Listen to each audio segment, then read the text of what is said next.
Ano mga Boss Biyero, pumunta kami sa barangay namin sa may Queens West kasi may fuel subsidy daw doon. Magpa-xerox lang daw kami ng mga doon sa crop shop natin. Tapos license back to back, may pirma. Yun o mga Boss Biyero, kasama natin si Pres. Pres Aris namin yan, ng tropang G Queens West ng Grab. Grab community, kaya kung taga Queens kayo, PM nyo lang kami para maano kayo doon sa GC.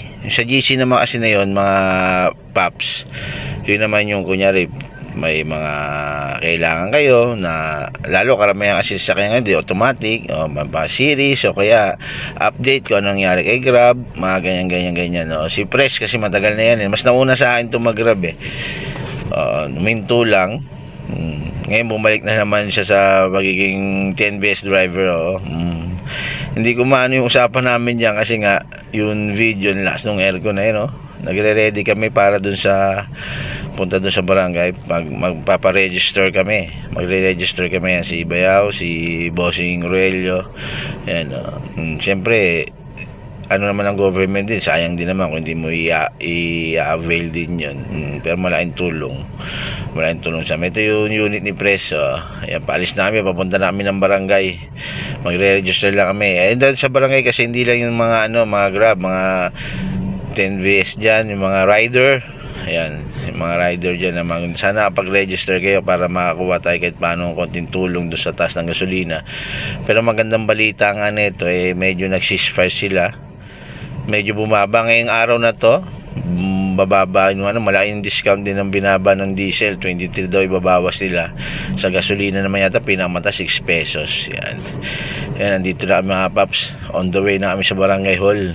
Ayan, magre-register kami, pasa lang daw kami ng ng mga ID, tapos katibayan na 10BS ka Grab. Kasi ito yung sa mga wala sa list Yan, dito namin sa barangay sa Queens West.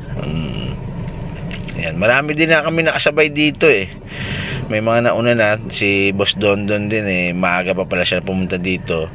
Ang kinaganda kasi, paggising ko na info ni Maximo Lorenzo na, boss, sa barangay daw yung mga TNVS rider o mga ganyan, basta about sa transpo, register lang dito, ipapasa daw sa munisipyo para talagang i-verify pa nila. Siyempre hindi naman ganun kadali, lalo diba, malaking pondo yan inaano ng gobyerno natin para sa tulong.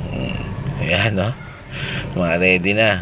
Pero mga galing biyahe na kami niya, umuwi lang kasi kailangan doon pa register pilapan ay kasabay namin si Kuya, tingin ko doon, hindi ko naitanong, pero tingin ko taga rin siya, TNBS driver, hindi ko lang alam Grab. Kasi doon sa Grab naman okay, mga ibang platform pare-pares lang karamihan kasi ngayon yun tropa Jinka po. Yan karamihan naman kasi ngayon is, diba, may iba-ibang apps din Ako Grab lang talaga. Yan, waiting na lang ako nakapagpasa na. Good naman daw, basta tama lang daw yung mga number, contact number nyo, yung mga pinili pa nyo doon kasi i-verify talaga yan bago nang bigyan.